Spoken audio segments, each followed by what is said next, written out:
Good morning friends, welcome to my channel Anokhi Mohabbat. और आप देख रहे हैं हिडन लव। लास्ट एपिसोड में हमने देखा था कि जहाँ पर जो हमारी रेहाना रहती है वो ड्रंक रहती है, तो वहाँ पर जो हमारी रॉबरर रहती है उसे लेकर जाती है घर पर।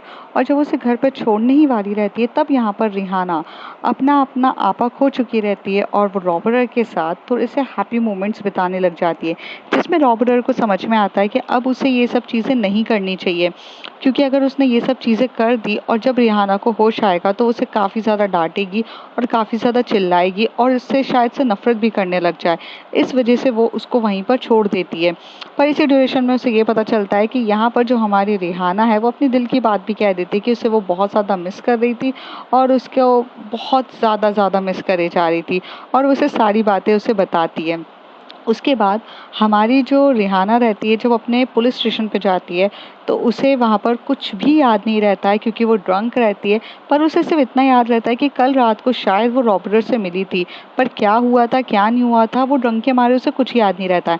उसी ड्यूरेशन में उसे एक लेटर आता है, जिस लेटर को वो काफ़ी अच्छे से पढ़ती है, और जो वो लेटर उसे ये बता रहा रहता है कि कल तुम्हारा विनाश तुम्हारा फ़ायदा उठाना चाहता था।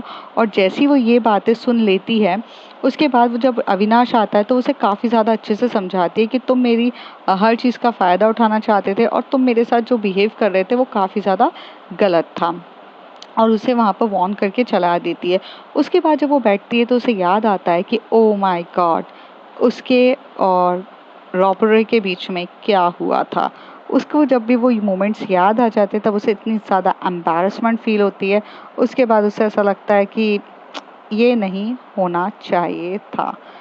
अब उसके आगे यहाँ पर जो हमारी प्यारी सी जो हमारी रिहाना रहती है वो काफ़ी ज़्यादा साइलेंट रहती है, और उसे अब समझ में नहीं आता है कि वो क्या बोले। भला उसको तो अजीब सा ही फील होने लगता है कि यार अभी तक तो मतलब क्या था, वो यहाँ पर रॉबरर से seduce करती थी और वो उसके साथ ये मोमेंट्स कर लेती थी, लेकिन यहाँ पर तो उल्टा कुछ और ही हो गया। यहाँ पर तो मीन्स शी डू थिंग्स। तो यहाँ पे उसे बहुत अजीब सा लगता है, और जब वो अपनी आंखें बंद करती है तो उसे बहुत बहुत बहुत ज़्यादा एम्बैरसमेंट फील होती है। थोड़ी देर के बाद ना यहाँ पर नॉक नॉक होती है और जो अनुराग रहता है वो आ चुका रहता है। अनुराग उसे बोलता है कि मैम, यहाँ पर एक केस है जिसके बारे में मुझे आपसे बहुत अच्छे से बात करनी है। तभी वो उसे बोलती है या श्योर, बताओ क्या बात करनी है। तो वो दोनों वहाँ पर जाकर बात कर रहे रहते हैं। तभी उसे बताता है एक छोटी सी बच्ची का मर्डर हो चुका है, और इसके पीछे ना क्या बात है पता नहीं चल रहा, ना किडनैपिंग हुई ना रैंसम अमाउंट मांगा गया, और इस तरीके से ये कैसे हो सकता है। हालांकि यहाँ पर वो आईपीएस ऑफिसर रहती है, उसके पास एक रॉबरी के अलावा भी बहुत सारे मल्टीपल केसेस रहते हैं, और जब वो इस केस के बारे में सुनती है तो वो उसकी पूरी तरीके से हेल्प करना चाहती है। यहाँ पर वो उसे सब कुछ समझाती है कि शायद ये वाले एंगल से भी अगर तुम देखना स्टार्ट करोगे तो तुम्हें चीज़ें पता चलेगी। क्योंकि यहाँ पर ऐसा होता है ना कि हम सोचते हैं कि इस तरीके से होगा चीज़ें, लेकिन यहाँ पर दूसरे तरीके से भी चीज़ें निकल जाती है। ये सुनने के बाद हमारा प्यारा सा जो अनुराग रहता है, जो डीपीएस ऑफिसर रहता है, वो यहाँ से उठता है और उठकर चला जाता है। उसे कहता है ठीक है। तभी यहाँ से वो जा रहा रहता है, तभी वहाँ पर जो हमारी रिहाना रहती है वो उसे बोलती है Anurag, after completing of this case I want to talk with you, I need some help. दूसरे केस के लिए मुझे तुम्हारी ज़रूरत चाहिए और मुझे तुम्हारी हेल्प चाहिए। तभी वो उसे बोलता है या sure ma'am, of course I will help you. ये बोलकर वो वहाँ से चला जाता है। रिहाना जो रहती है काफ़ी देर तक सोचती रहती है, और उसको जब जब वो मोमेंट्स याद आ रहे थे जब वो आंखें बंद कर रही थी उसे काफ़ी ज़्यादा एम्बैरसमेंट फील हो रहा था। उसे ये लग रहा था कि बाप रे, रॉबरर उसके बारे में क्या सोचेगी, क्या वो ये होगा कि वो दोनों कैसे कर सकते हैं। उतनी देर में उसे नॉक नॉक होती है और वहाँ से हमारी प्यारी सी मतलब रानी आती है। रानी एसएचओ रहती है जिसे हमारे अनुराग ने भेजा रहता है मैम की मदद करने के लिए। जैसी वो आती है और उसे बोलती है कि मैम आपने मुझे कहा था कि आपको कोई केस में हेल्प चाहिए। तभी वो उसे कहते हैं कि हाँ रानी, वो रॉबरी वाला जो केस था ना उससे रिलेटेड बात करनी है। तभी रानी एकदम से बात काट देती है और एकदम से बोलती है कि मैम वो तो केस ऑलरेडी ख़त्म हो चुका है ना, अब जो चीज़ केस ख़त्म हो गई है हम उसके बारे में भला क्यों पता करेंगे, हम अपनी एनर्जी टाइम वेस्ट क्यों कर रहे हैं। वैसे भी आपको पिछली बार पता था ना कि हेल्थ मिनिस्टर के साथ आप जब इस केस में गई थी तो काफ़ी ज़्यादा इशू हो गया था। आप क्यों चाहती हैं कि हम फिर से ये चीज़ों के बारे में उलझें और अपनी लाइफ को हेल बनाएं। ये सुनने के बाद जो रिहाना रहती है वो 1 मिनट तक तो सिर्फ और सिर्फ हमारी रानी को घूरती है। उसके घूरने का नज़र से रानी को समझ में आ जाता है, वो अपनी आंखें एकदम से नीचे कर लेती है और 2 कदम पीछे कर लेती है, मतलब उस टेबल से 2 कदम पीछे कर लेती है। तभी उसे कहती है, did I ask your opinion, मैंने तुमसे तुम्हारी ओपिनियन मांगा, मैंने तुमसे पूछा, तुम्हें शायद पता नहीं कि who is the boss, I am your boss, you are not my boss कि तुम मुझे कोई चीज़ के बारे में सजेशन दोगी। मैं यहाँ पर खुद ये चीज़ें डिसाइड करूँगी कि मुझे किससे क्या बात करनी चाहिए और क्या नहीं करना चाहिए। तुम मुझे नहीं बताओगी कि मुझे क्या करना चाहिए क्या नहीं करना चाहिए। Did you get that? तो उसे कहती है, सॉरी मैम, माई अपोलोजाइज। तो उसे कहती है, नेक्स्ट टाइम अपना इम्पल्सिव बिहेवियर अपने पास ही रखना और मुझसे बात करने से पहले 100 बार सोचना कि अगर मैं कुछ कह रही हूँ ना, सोच समझ के कह रही हूँगी। तुम जिस पोजीशन पे हो ना, मैं उससे 3 गुना ऊपर की पोजीशन पे हूँ, अपने एक्सपीरियंसेस से वहाँ पर हूँ, अपनी काबिलियत के बेस पर हूँ। अगर तुमसे तुम्हारा कोई सीनियर कुछ कह रहा है तो इट्स मीन्स कि उसने हर तरीके के चीज़ों को देखकर बोल रहा होगा, ना कि वो तुम्हें ऐसे ही बोल रहा होगा। Did you get that? Rani अपना सर हिला के बोलती है, सॉरी मैम। उसे बोलती है, बैठो यहाँ पर। तो वो यहाँ पर बैठती है। फिर जब वो बैठने के बाद उसे बोलती है कि देखो, इस बार जो रॉबरी हुई थी उस रॉबरी में मुझे सबसे पहले ऐसा लगता है कि ये रॉबरी एक्चुअली ना किसी से रिलेटेड है, तो वो सिर्फ और सिर्फ आश्रम से रिलेटेड है। ये भुवनेश्वर बाबा से ही रिलेटेड है। तो हमें सबसे पहले ना इस बाबा से रिलेटेड पता करना पड़ेगा। मैंने जहाँ तक अपने सूत्रों से पता किया कि हेल्थ मिनिस्टर भी भुवनेश्वर बाबा से ही रिलेटेड था। वो दोनों यहाँ पर बैठ के कुछ एक बड़ी सी डील कर रहे थे, जैसे कि हेल्थ मिनिस्टर उसके साथ वहाँ पर हॉस्पिटल ओपन करने वाला था और प्रॉपर्टी जो थी वो भुवनेश्वर बाबा के प्रेमाइसेस की प्रॉपर्टी थी और यहाँ पर ये उसका आधा % ले रहा था और इन्वेस्टमेंट चल रहा था। ये दोनों कुछ ऐसे ही मनगढ़ंत चीज़ें कर रहे थे। जहाँ तक पता चला है मुझे, मेरे सूत्रों के हिसाब से, कि ये ब्लैक मनी को वाइट मनी को कन्वर्ट करने की कोशिश कर रहे थे। मतलब भुवनेश्वर को प्रॉपर्टी जो मिली है वो तो उसे दान में मिल चुकी है और उस दान की प्रॉपर्टी पे अगर वो हॉस्पिटल बनाता तो यहाँ पे सबसे ज़्यादा फ़ायदा हेल्थ मिनिस्टर का होता, क्योंकि उसकी रजामंदी के बिना तो वो बनता ही नहीं। तो आधा पैसा वो खाता, आधा पैसा वो खाता और प्रॉपर्टी भी फ्री की मिल जाती और उसके ऊपर की इनकम, इनका तो बोनस ही होता ना। तो शायद ये सारी चीज़ें हैं जो एक्चुअली में लिंक्ड है। तो मुझे ऐसा लगता है कि ये रॉबरी का जो सिलसिला है ये अभी ख़त्म नहीं हुआ है। मुझे अंदर से वाइब्स आ रही है कि ये रॉबरी यहाँ नहीं रुकेगी, और भी हो सकती है। अब यहाँ पर टारगेट ये है कि मुझे ऐसा लगता है कि भुवनेश्वर बाबा जो है, इसी से रिलेटेड लोगों का ही, डेफिनेटली इसी से ही रिलेटेड लोगों के बीच में होगी। तो तुम एक काम करो रानी, लिस्ट निकालो उन सारे लोगों की जो एक्चुअली में भुवनेश्वर बाबा से लिंक्ड है। कोई भी हो सकता है, वो बिजनेसमैन हो सकता है, अदर मिनिस्टर्स हो सकते हैं, कोई भी हो सकता है। हमें उसकी अगर एक बार लिस्ट मिल जाए तो हम ये पता कर सकते हैं कि नेक्स्ट रॉबरी होगी। एंड मुझे 100% वाइब्स आ रही है कि अभी ये रॉबरी नहीं होगी। जैसे कि एक सीरियल किलर एक किलिंग करने के बाद नहीं रुकता है, उसी तरीके से रॉबर भी एक चोरी करने के या 2 चोरी करने के बाद नहीं रुकेगा। उसकी फितरत है चोरी करना, वो चोरी करेगा।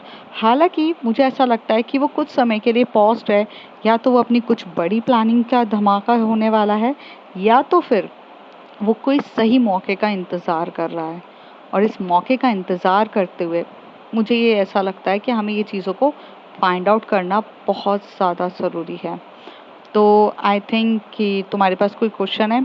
रानी उससे पहले कोई क्वेश्चन पूछती या कुछ बोलती, रिहाना उसे बोल देती है, आई होप कोई क्वेश्चन नहीं होगा, तुम जा सकती हो। रानी के पास कोई ऑप्शन नहीं रहता है, वो चुपचाप उठती है और जा रही रहती है। तभी यहाँ पर वो उसे बोलती है, अच्छा सुनो, लंच कर लेना।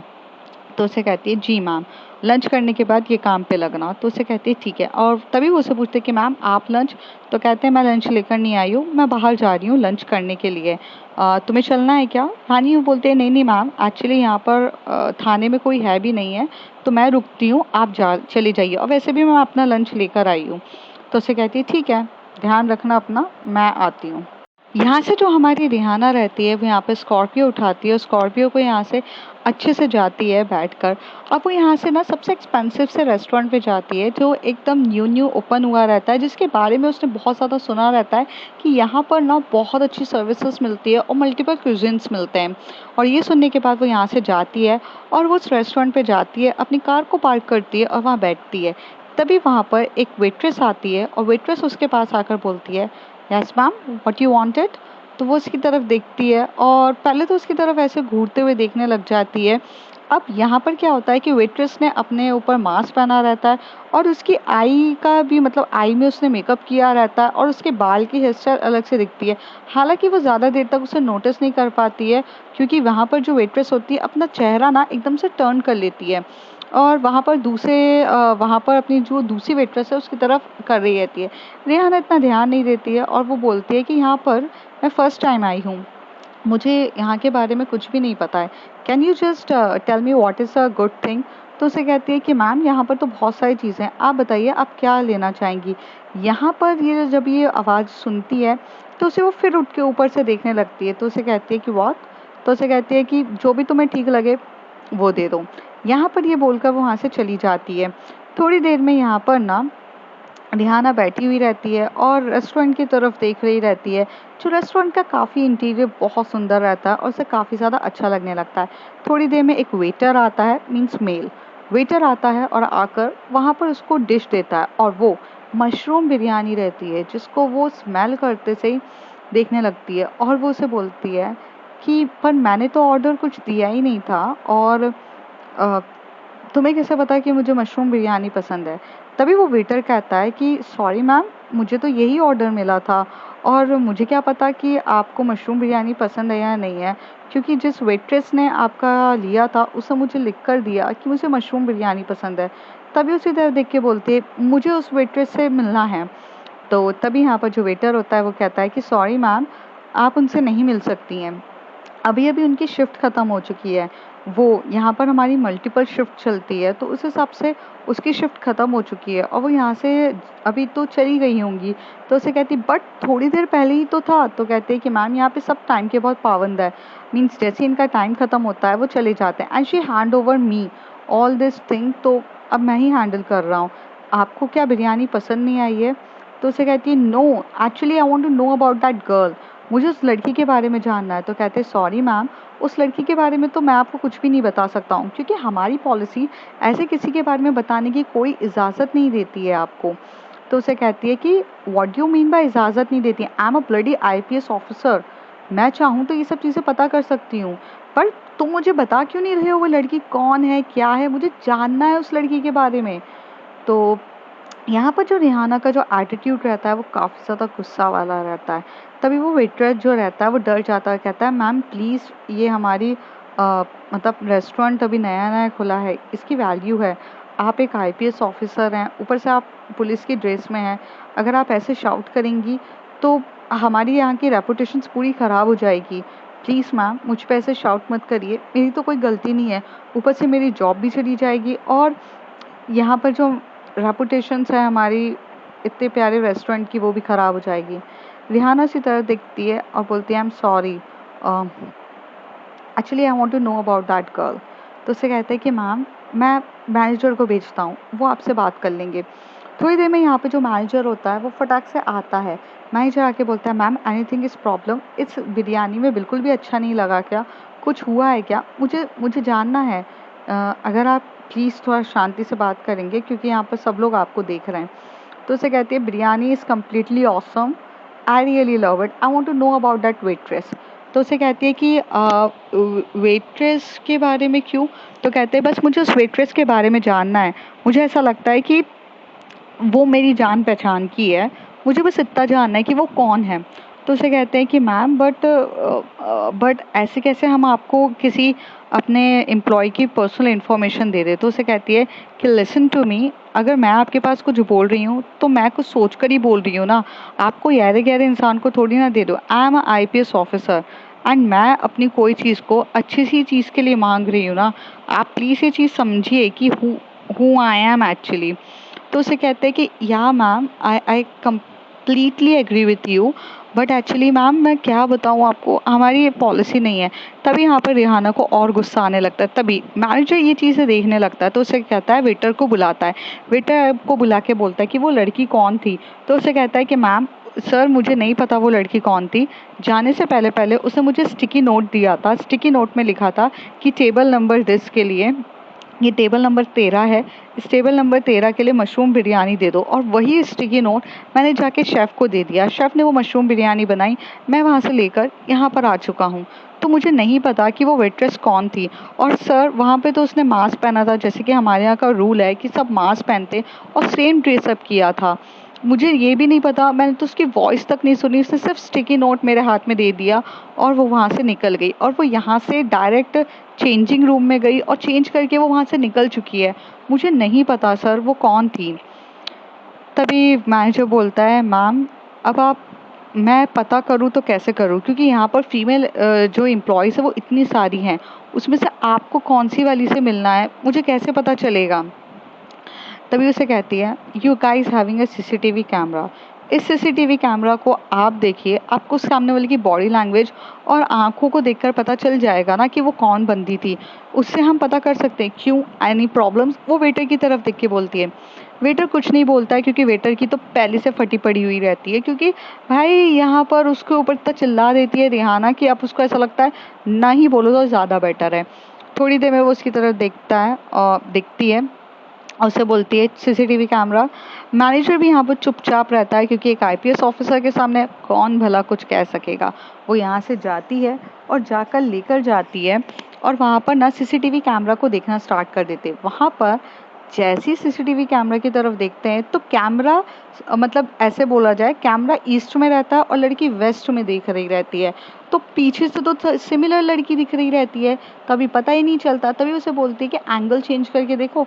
एंगल जैसे चेंज होता है तो उसमें भी उसका फेस क्लियर नहीं होता है, क्योंकि उस साइड एक्चुअली में कैमरा नहीं लगा रहता है, तो उसे वहाँ पर नहीं दिखता है। तो यहाँ पर मैनेजर होता है, वो कहता है कि ma'am it's too difficult to find out कि हु इज़ शी, एंड हमें नहीं पता, बट आप चाहें तो कल आ जाइए ना आप, आकर सारी फीमेल जो स्टाफ होगा मैं उन सबको खड़ा कर दूंगा, आप उसमें से जिसके जिसके बारे में आप जानना पहचानना चाहती हैं आप पहचान लीजिएगा प्लीज़। तभी वो उसकी तरफ देख के बोलती है, no no no need for that, ऐसा मत करिए, मैं नहीं चाहती कि कोई भी फीमेल यहाँ पर एम्प्लॉयज़ को कोई भी प्रॉब्लम्स हो। और ठीक है, मुझे ऐसा लगा था वो मेरी जान पहचान वाली है, बट मेरी ये एक गलतफ़हमी भी हो सकती है, और मैं नहीं चाहती कि आपके रेस्टोरेंट पे मैं दोबारा आऊँ और इस तरीके से सिचुएशन क्रिएट हो और चीज़ें प्रॉब्लमैटिक हों। अ, मुझे चलना चाहिए। तो कहते हैं, मैम ये बिरयानी, तो कहते हैं हाँ biryani, can you just pack it. और वो बिरयानी को सिर्फ पैक करा लेती है, क्योंकि उसने सिर्फ बिरयानी थोड़ी सी खाई थी और खाई नहीं थी, उसको सिर्फ और सिर्फ उस लड़की के बारे में पता करना था। थोड़ी देर में वो यहाँ पे स्कॉर्पियो में बैठती है और वो बहुत सोच रही रहती है कि वो लड़की के बारे में। तभी वो बहुत ज़्यादा मतलब याद करती है। तो जब वो आई कांटेक्ट भी बस फ्यू सेकंड्स का होता है, और जो फ्यू सेकंड्स को याद करती है तो उसे ऐसा लगता है ये वही रॉबरर थी, डेफिनेटली ये वही रॉबरर है। और उसे ही पता है कि मुझे मशरूम पसंद है, और मशरूम बिरयानी उसने इतनी टेस्टी वाली ली है। थोड़ी देर के बाद ये पुलिस स्टेशन पहुंचती है और वहाँ पर वो मशरूम बिरयानी ओपन करती है। तभी वहाँ से रानी आती है और कहती है, मैम आप रेस्टोरेंट से पैक करा कर लाए हो, आप वहाँ खाए नहीं। तो उसे कहती है कि इट्स अ लॉन्ग स्टोरी, तुम टेस्ट करना चाहोगी? तो उसे कहती है कि हाँ ठीक है। रानी और वो बैठ के जब टेस्ट करते तो रानी बार बार कहती है, wow ma'am it's so yummy, it's so delicious, आपकी चॉइस ना सच्चे में काबिले तारीफ़ है। इतनी अच्छी चॉइस तो मैं भी नहीं ले सकती, हालांकि मैं यहाँ पे इतनी फूडी हूँ और मैं यहाँ के ऑलमोस्ट मुंबई के बहुत सारे रेस्टोरेंट में खा चुकी हूँ, but still I am just saying कि मुझे नहीं पता कि आपने मतलब आपको इतना अच्छा रेस्टोरेंट कहाँ से मिला, please give me the address, I want to go there again, और मैं ये खाना वहाँ पे पसंद करूँगी। तो उससे कहती है कि मुझे भी नहीं पता था, मैं तो बस ऐसे रैंडमली गई थी, रिव्यू सुने थे, काफ़ी अच्छा है ना, खाओ खाओ। तो ऐसे ये लोग खा रहे रहते हैं। थोड़ी देर के बाद जब इन लोगों का खाना पीना ख़त्म हो जाता है, उसके बाद ऑलमोस्ट रात का टाइम हो जाता है, और जब वो जाने वाली रहती है तभी उसको एक लेटर आता है, और वो लेटर जैसी वो उसको पढ़ती है, उसके फ्रेगरेंस लेती है, तो उससे पता चल जाता है कि रॉबर्टर ने उसे देखा है। और उसमें सिर्फ इतना सा ही नोट रहता है, एक छोटी सी स्टिकी नोट रहता है, और जिसमें लिखा रहता है I hope you like this biryani. Yes, बस इतना ही रहता है, और तब यहाँ पर हमारी रिहाना को कंफर्म होता है कि ये और कोई नहीं, हमारी रॉबरर ही है। यहाँ से जो रिहाना रहती है वो स्कॉर्पियो लेती है, और स्कॉर्पियो में बैठकर सीधे से चली जाती है अपने फ्लैट की तरफ। जब वो पूरे रास्ते पर यहाँ से जा रही रहती है तो वो स्माइल कर रही रहती है, उसे काफ़ी ज़्यादा अच्छा लग रहता है। वो ये सोच रही रहती है ये लड़की कौन है भला, जो ये लड़की मेरी ज़िंदगी में इस तरीके से आई है, मेरा पूरा ख्याल रखती है, मेरी चीज़ों का ध्यान रखती है। और जब आपकी लाइफ में कोई आपके लिए इतना स्पेशल फील कराता है आपको, तो आपको बहुत ज़्यादा एक अजीब सी फीलिंग आती है ना, वही आ रही रहती है रिहाना के साथ। लेकिन जैसे ही उसे ये बात भी याद आती है कि उस रात को वो क्या करने वाली थी, वो अपना पूरा आपा खो के उसके साथ वो सब करने वाली थी, ये तो पूरी तरीके से गलत है। इसलिए वो एकदम से गाड़ी का ब्रेक मारती है, और तब तक वो अपने फ्लैट के नीचे आ चुकी रहती है। वो गाड़ी को वहाँ से पार्क करती है, वहाँ से उतरती है और लिफ्ट पे जाती है, और ये चीज़ डिसाइड करती है कि अब उसे रॉबरर से थोड़ा सा डिस्टेंस मेंटेन करना चाहिए। रॉबरर का जादू उसके ऊपर चल चुका है, और जिसकी वजह से वो अपना पूरा आपा खो चुकी है। यहाँ पे जाने के बाद वो पूरे रास्ते भर थोड़ी देर मतलब अपने ही ख्यालों में खोई रहती है। फिर जब वो गाड़ी मतलब अपनी जो ओपन करती है, तो यहाँ पे लॉक करना ही भूल जाती है अपने रूम को लॉक करे बिना वो चुपचाप यहाँ से अंदर चली जाती है, अपने बेडरूम पे जाती है। वहाँ से वो अपनी ड्रेस निकालती है और शावर लेने के लिए चली जाती है। थोड़ी देर में जब वो वहाँ से वापस आती है, तो वो आते से ही उसे देखती है कि सामने एक लड़की बैठी हुई है उसे काउच में, और वो वही रॉबरर रहती है, जो पूरे तरीके से अपने आप को कवर अप रहती है।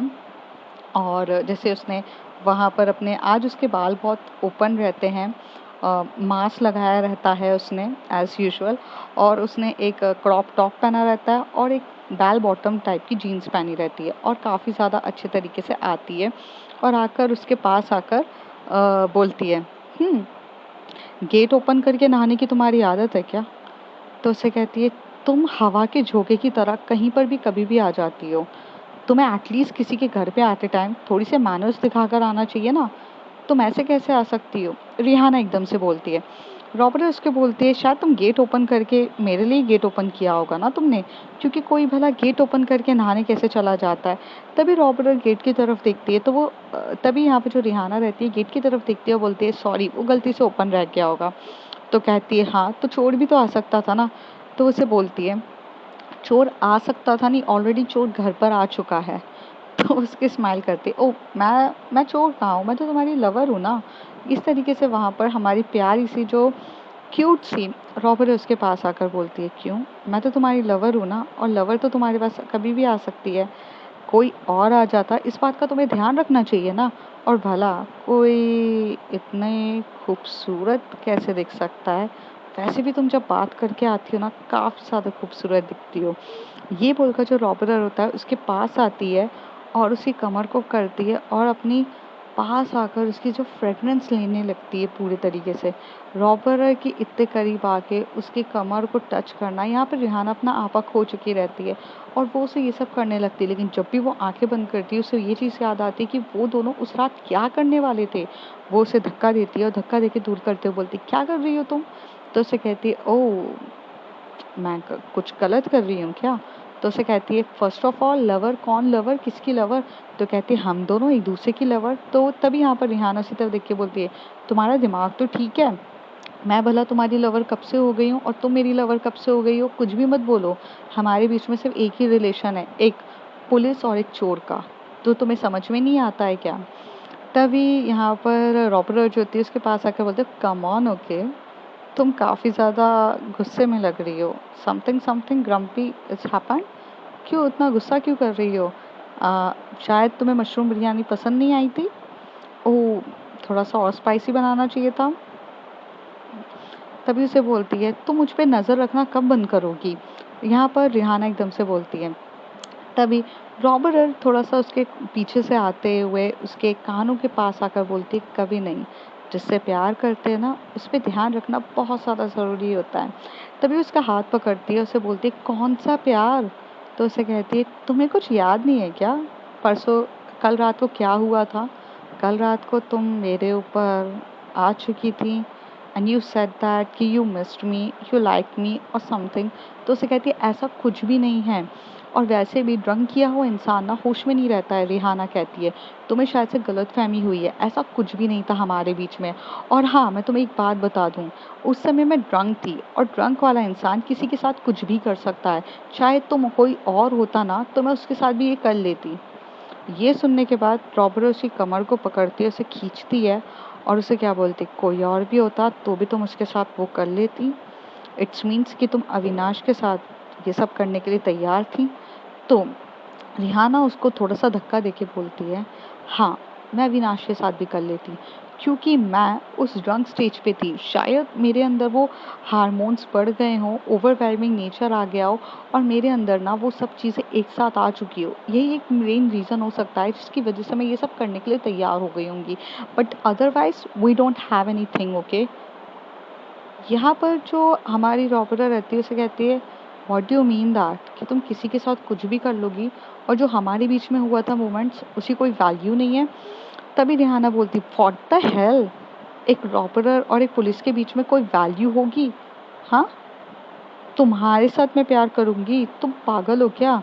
तुमने अपने अपने आप को देखा है? एक रॉबरर जो एक नकाब के पीछे बैठती है और जिसका मास्टरमाइंड यही चलता है कि वो किसको लूट ले, उस इंसान के साथ करूंगी जिसका कोई ईमान नहीं है, जिसका कोई अस्तित्व नहीं है, उसके साथ मैं प्यार करूंगी? रॉबरर उसकी तरफ बोलती है, तुमने मुझे ये सब चीज़ें सुना रही हो, तुम्हारा दिमाग तो ठीक है? मैं वो लड़की हूँ जो तुमसे बेहद प्यार करती हूँ, तुम्हारा ध्यान रखती हूँ, तुम्हारे साथ रहती हूँ, और क्या तुम मुझे बोल रही हो? मेरे बारे में तुम जानती कहाँ हो? तुम्हें चीज़ें के बारे में पता है ही नहीं है, और तुम मेरे अस्तित्व के बारे में बोल रही हो। जिस वक्त तुम्हें मेरा अस्तित्व पता चलेगा, तुम खुद भागी दौड़ी आओगी मेरे पास मोहब्बत करने के बिना। और हाँ, मैं एक रॉबरर होने के बाद भी एक चीज़ में बहुत ज़्यादा ईमानदार हूँ, अपने फीलिंग्स के लिए और अपनी लोगों के लिए। मैं तुम्हारे लिए ईमानदार हूँ, इसलिए हमेशा से तुम्हारे पास तुम्हें प्रोटेक्ट करने के लिए आ जाती हूँ। और मेरी ईमानदारी भी है कि मुझे जो भी फील होता है, मैं वो चीज़ सामने के सामने एक्सेप्ट करने के लिए तैयार हूँ। तुम्हारी तरह मुंह नहीं फेरती हूँ चीज़ों से। तभी रिहाना बोलती, ओ मुंह फेरने वाली बातें, अच्छा, तुमने कहा कि मेरी सीरत को देखते, क्या सीरत है? हाँ, इस नकाब के पीछे कौन इंसान है जिसको मैं जानती तक नहीं हूँ? कौन सीरत है, कब आता है, कब जाता है, अपने हिसाब से काम करता है, उस इंसान से मैं मोहब्बत करूँगी? हाँ, जिसके बारे में मुझे कुछ पता ही नहीं है। हाँ, और तुम्हारी क्या बोला मैंने? तुमने क्या बोला? मेरे बारे में जब मेरे चीज़ों के बारे में पढ़ोगी, भागते हुए आओगी, दुनिया की तुम लास्ट इंसान भी होगी ना, तभी मैं भागते हुए नहीं आऊँगी, और मुझे फ़र्क भी नहीं पड़ता कि तुम कौन हो। एक चीज़ तुम जान लो, मेरा सिर्फ़ और सिर्फ़ एक ही मोटिव है, तुम्हें जेल में पहुँचाना। तुम जितनी भी रॉबरी करती हो ना, उसके लिए मैं तुम्हें बस जेल में देखना चाहती हूँ। मुझे कोई तुमसे प्यार नहीं है और कुछ भी नहीं। इस गलतफ़हमी में रहना भी मत, हाँ? कि और वैसे भी मैं काफ़ी ईमानदार पुलिस ऑफिसर हूँ। एक रॉबर से तो प्यार नहीं करूँगी जो सिर्फ़ और सिर्फ़ अपने अपने जीवन में रहने के लिए दूसरों को लूटती है और ये सब काम करती है। रॉबर उसकी तरफ देख के बोलती है, ऐसी बात है तो आज के बाद ना तुम मुझे जानती हो ना मैं तुम्हें जानती हूँ। काफ़ी बार तुमने मुझे बहुत कुछ कह दिया। You know what, day one से मैंने तुम्हें मना किया था इस केस से दूर रहने के लिए, पर तुम तब भी नहीं मानी। पर कहते हैं ना, इंसान फरामोश ही रहता है। तुम भी उसी में से इंसान फरामोश हो। एक बार की लोग डाकू पे विश्वास कर सकते हैं, पर एक पुलिस वाले पे विश्वास नहीं कर सकते, और तुम वही हो। मैंने तुमसे मोहब्बत करी, मेरे प्यार किया तुमसे, और तुमने मेरे प्यार का ये सिला दिया, मुझे इतनी सारी बातें सुनाई। एक बात तुम्हें मैं काफ़ी अच्छे से समझा देती हूँ, रॉबरी का सिलसिला तो अब शुरू होगा, और जब होगा ना, तो तुम रिहाना देशमुख भी रोक नहीं पाओगी। और मैं तुम्हें एक चीज़ के लिए वार्न कर रही हूँ, जितना इस केस से दूर रहोगी उतनी सुख में रहोगी।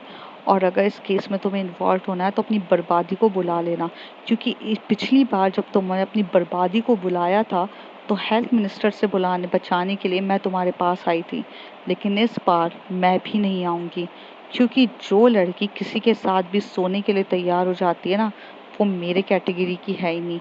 जिसे अपनी मोहब्बत में ही डिफरेंस पता ना चले, उस लड़की के लिए मैं नहीं अवेलेबल रहूँगी जो रिंग के नाम पर अविनाश के साथ भी सोने के लिए रेडी होती। और यू नो व्हाट, मैं वैसे भी तुम्हारे पास आना कोई चाहती नहीं थी।